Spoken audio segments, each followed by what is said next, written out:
¿Cuál es la influencia que tiene Cuba sobre Venezuela y especialmente en este momento donde está ocurriendo tantas cosas en el Caribe?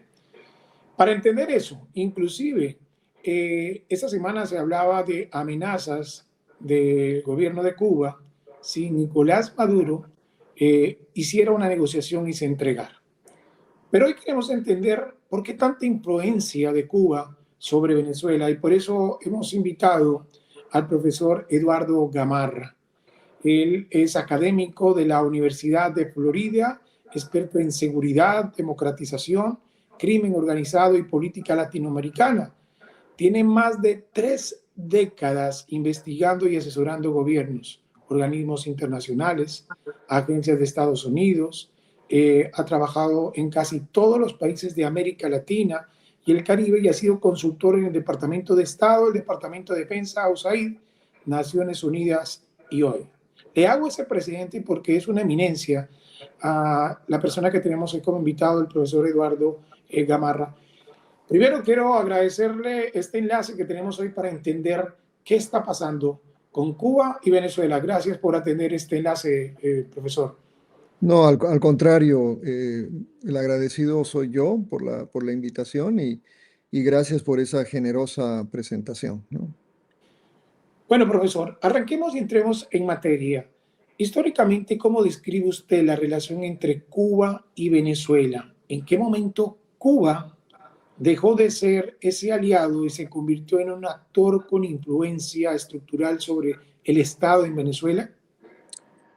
Bueno, yo le diría lo siguiente, que desde los años 90 que ha habido una relación muy estrecha, aunque al principio no muy conocida, entre el movimiento bolivariano, el movimiento del presidente Chávez y Cuba, ¿no? Una relación muy importante que fue desarrollándose e intensificándose durante los 25 años bueno, que ha durado este régimen bolivariano, si se lo quiere denominar así.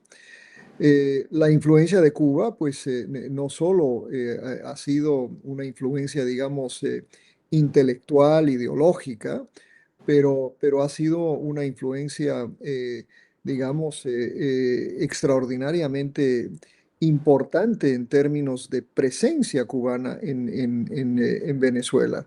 Presencia desde digamos, oficiales militares de inteligencia cubana en Cuba, perdón, en Venezuela, hasta médicos, las misiones médicas que han sido muy importantes en toda la región, pero que tomaron particular fuerza en el caso de Venezuela. Entonces, eso se llegó a desarrollarse una relación simbiótica entre Cuba y Venezuela. ¿Qué recibía Cuba en retorno? Pues petróleo. Es más, a pesar de la crisis de petróleo en Venezuela, Cuba sigue recibiendo petróleo venezolano. Y en ese sentido ha sido una relación pues muy estrecha y una sociedad, ¿no? Yo diría con mucha lealtad del uno hacia el otro, ¿no? Y viceversa.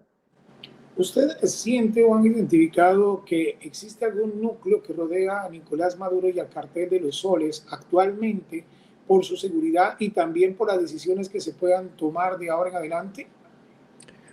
Bueno, mire, la inteligencia cubana ha sido extraordinariamente influyente en la construcción del régimen en Venezuela y posteriormente en lo que tiene que ver con toda la seguridad eh, en primer lugar, de Chávez y su entorno y posteriormente de Maduro y su entorno. Hay quienes inclusive manifiestan que las decisiones más importantes que ha tomado Venezuela en términos, digamos, no solo de política internacional, pero de política doméstica, siempre han pasado por el filtro de la inteligencia cubana.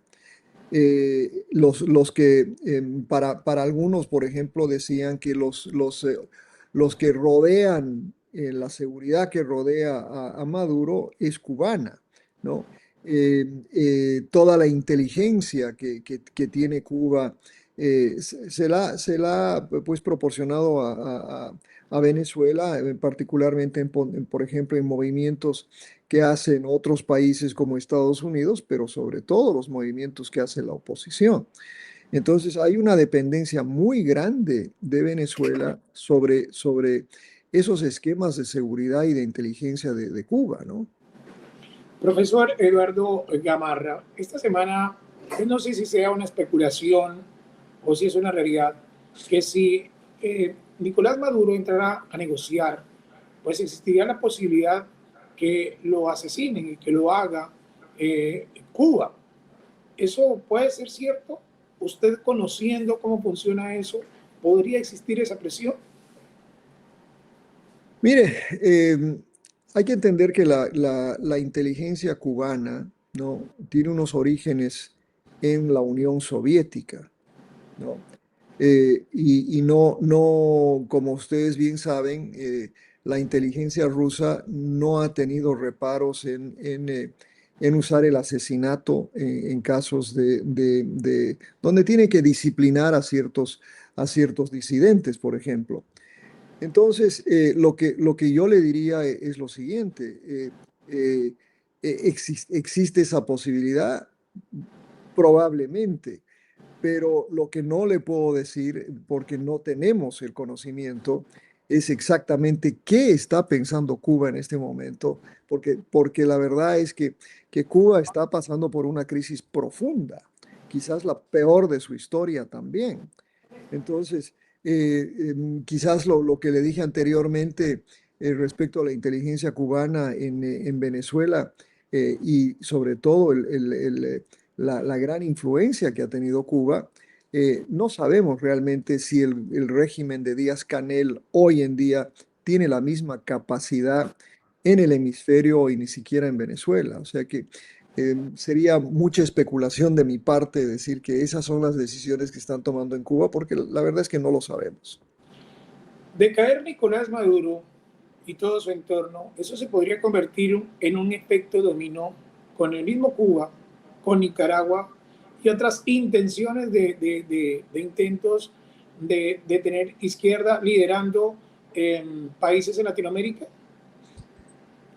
Mire, obviamente hay mucha especulación respecto al tema perdón, al tema de lo que pasaría si es que, por ejemplo, hay una intervención en Cuba y, perdón, en Venezuela y si que después al regresar, pues aprovechen para tumbar a Cuba y a Nicaragua. Yo creo que ese tipo de especulación, pues no es muy útil en el análisis.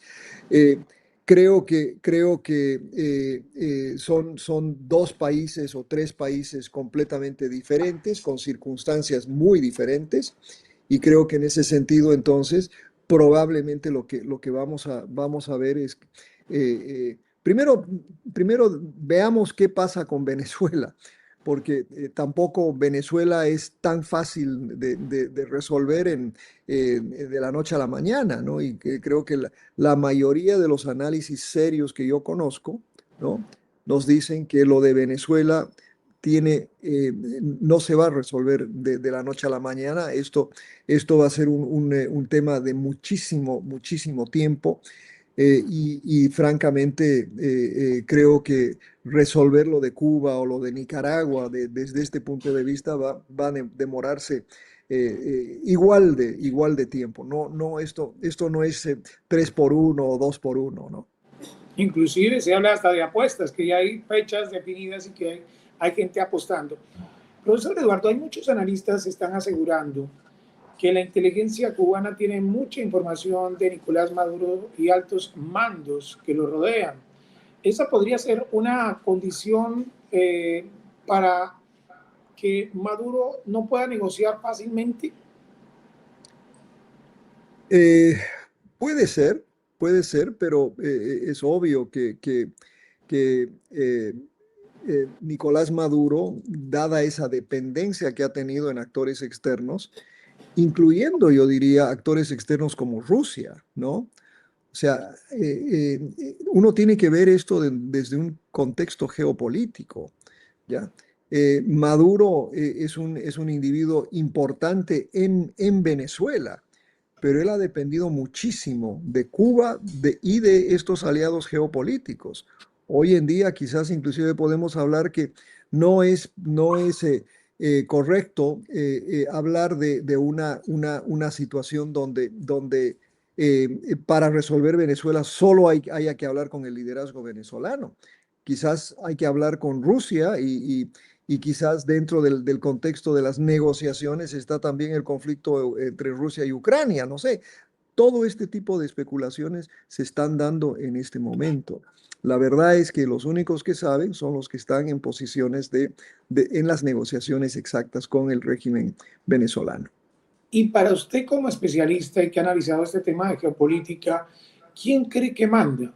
¿Quién está por encima de Venezuela? E internamente, ¿quién está tomando las decisiones dentro del régimen de Maduro? Difícil decirlo, porque obviamente hay un trío muy importante, ¿no? Entre Diosdado, Cabello, los Rodríguez, ¿no? Un entramado ahí también con Padrino, el ministro de Defensa, ¿no? Y otros actores. Es decir, eso que se denomina el cartel de los soles. O sea, ustedes que son colombianos entienden de carteles. Esto no es un cartel como los de los colombianos, esta es una cuestión completamente diferente. Se le ha puesto ese nombre de cartel, yo creo, más que nada por un impacto de comunicacional, pero estamos hablando básicamente de un gobierno penetrado por el narcotráfico, eso sí es cierto, pero estamos hablando de un presidente como Maduro, un caudillo, ¿no? Que ya lleva 12 años en el gobierno y otros que lo rodean con muy buenas relaciones, obviamente, con la inteligencia cubana y ahora, ¿por qué no decirlo?, con la inteligencia de otros países también. Entonces, por eso reitero, la negociación con Maduro no es solo con Maduro, la negociación con Maduro abarca no solo los que lo rodean, pero definitivamente otros que están fuera de Venezuela y tomando decisiones por Venezuela. Es cierto que Cuba podría ver su estabilidad económica y política si Maduro cae. ¿Qué tan dependiente es Cuba de Venezuela? Bueno, lo que le decía anteriormente, ¿no? Cuba está pasando por la peor crisis en su historia, ¿no? Y no vale ahora entender por qué está sucediendo esa crisis. La realidad es que hay una crisis enorme en Cuba, eh, pero Cuba ha sabido resistir estas crisis a lo largo de su historia. Lo que sí sabemos es que gran parte de lo que Cuba ha recibido de Venezuela ha sido petróleo, un petróleo altamente subsidiado. Y si cae Venezuela, obviamente lo que va a suceder es que va a haber un serio problema de abastecimiento de combustible a Cuba. ¿Eso podría acelerar un cambio en Cuba? Probablemente, pero, pero, pero a lo que voy es que eh, inclusive en este momento de crisis, Cuba sigue recibiendo petróleo de Venezuela. Venezuela no le ha fallado a Cuba nunca porque tiene una gran deuda con Cuba. Entonces, sí hay un cambio de régimen en Venezuela, cae Maduro y si cae la producción de petróleo y Cuba se quedaría sin este abastecimiento, ¿no? Profesor Eduardo, ¿usted cree que la comunidad internacional ha subestimado el grado de penetración cubana a instituciones clave como el Miraflores, el SEBIN, la contrainteligencia militar o incluso la administración pública en Venezuela? Mire, lo que sabemos por estudios académicos es que la inteligencia cubana ha tenido un rol muy importante a lo largo y ancho del Estado venezolano. Eso es cierto. Y también en otras instancias. Por ejemplo, ya hablamos del servicio de salud. Entonces, la penetración cubana en Venezuela durante los últimos 25 años ha sido muy extensa. Eso está documentado, no en documentos secretos a los que nunca he tenido acceso, pero en documentos públicos y sobre todo en estudios académicos. Eh, esa relación es la que está hoy pues en juicio, ¿no? Y la que de alguna manera está tratando de sobrevivir este embate norteamericano. Eso es lo que vamos a ver si es que, bueno, no sabemos tampoco qué es lo que sucederá, pero la negociación, reitero, va a incluir a esos elementos cubanos que ya son digamos, una presencia cotidiana, lo han sido en los últimos 25 años en Venezuela. ¿Qué pasa con los regímenes autocráticos muy dependientes de asesorías externas, como en el caso de Cuba, cuando los líderes caen? Bueno, mira, tenemos pocos ejemplos concretos digamos, de caídas de gobiernos, sobre todo de la izquierda más totalitaria, ¿no? Podemos, por ejemplo, especular sobre la caída del gobierno soviético y lo que sucedió en el proceso inmediatamente después. O sea, Rusia estuvo en una crisis por muchísimos años y las luchas de poder ahí fueron intensas y el país no se democratizó de la manera en la que muchos pensaban y hoy pues Rusia ha vuelto a ser una autocracia. Hay ejemplos positivos, los casos de Europa Oriental, donde sí, cuando cayó el régimen comunista, Alemania Oriental, por ejemplo, que hoy es parte de Alemania Federal y es una democracia ejemplar en Europa. Eh, en América Latina no tenemos ejemplos de gobiernos marxistas, digamos, que hayan colapsado. Vemos, por ejemplo, lo que sucedió en Chile a través de un golpe de Estado, pero quizás el mejor ejemplo de lo que podría ser una salida, digamos, positiva, decorosa para un país como Venezuela sería una transición tipo Bolivia, ¿no? Donde las fuerzas, digamos, opositoras logran ganar una elección y instalarse como gobernantes. Esa opción para Venezuela ya pasó. Desafortunadamente, creo que lo que estamos viendo en Venezuela hoy es la opción militar, la opción, digamos, de colapso del régimen dictatorial, eh, va a llevar a un vacío de poder, va a llevar a un espacio muy difícil. Todos los escenarios incluyendo simulaciones que nosotros hemos hecho en nuestras aulas acá, nos dicen que eh, el día después de la caída de Maduro y de la caída del régimen, Venezuela puede verse sumergida en una crisis extraordinaria, una competencia de poder por varios grupos y sobre todo, ¿no? Un desorden generalizado. Entonces, yo creo que eso lo debemos tener en mente siempre y particularmente ustedes que son los vecinos, ¿no? O sea, esto no es como en las películas, donde se derroca al régimen de los malvados y salen los que rescatan todo y al día siguiente todos están felices. No, eso no sucede en la vida real. Y lo de Venezuela será también una crisis profunda, más allá de la crisis que tiene hoy, quizás la crisis post-Maduro sea mayor y la reconstrucción de Venezuela no es cosa de 2 días, es una cosa de quizás una generación, ¿no? Usted acaba de mencionar ese tema del día después. Es algo que preocupa mucho, porque sería una reacomodación de poder político, de poder de grupos armados, del mismo narcotráfico, y el escenario sería muy difícil, como usted acaba de decir, profesor. Bueno, es que uno tiene que identificar cuáles son los escenarios posibles. O sea, fíjese, por ejemplo, quizás el mejor escenario es una, una, un resultado de la conversación entre Donald Trump y Nicolás Maduro.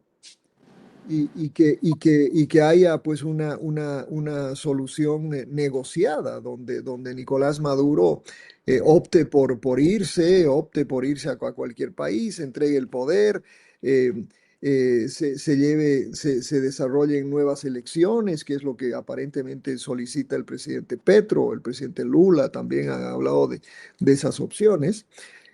Pero también estamos hablando de escenarios mucho más catastróficos, ¿no?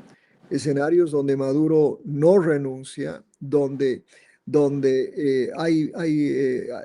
digamos, una acción militar para cambiar el régimen.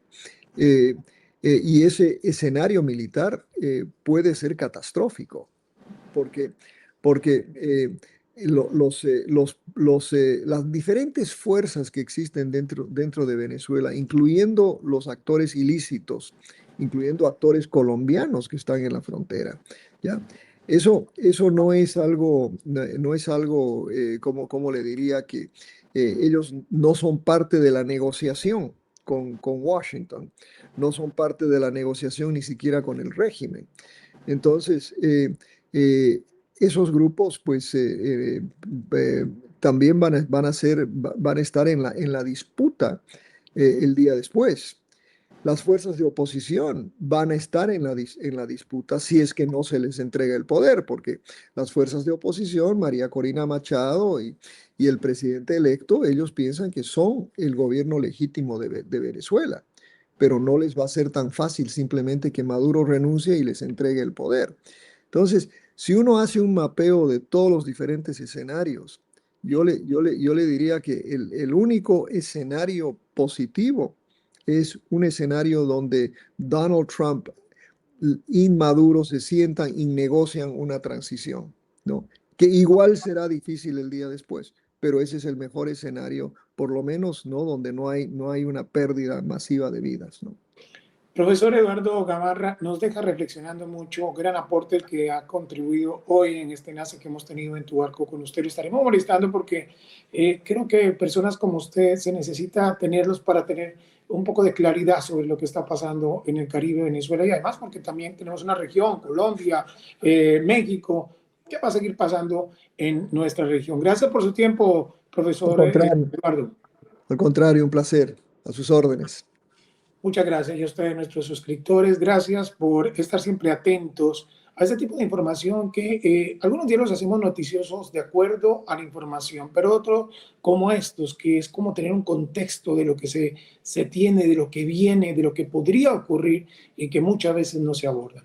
Los leemos cada vez que nos escriben sus comentarios y les agradecemos también que compartan, que les den like, super like. Qué gusto tenerlos. Hasta la próxima.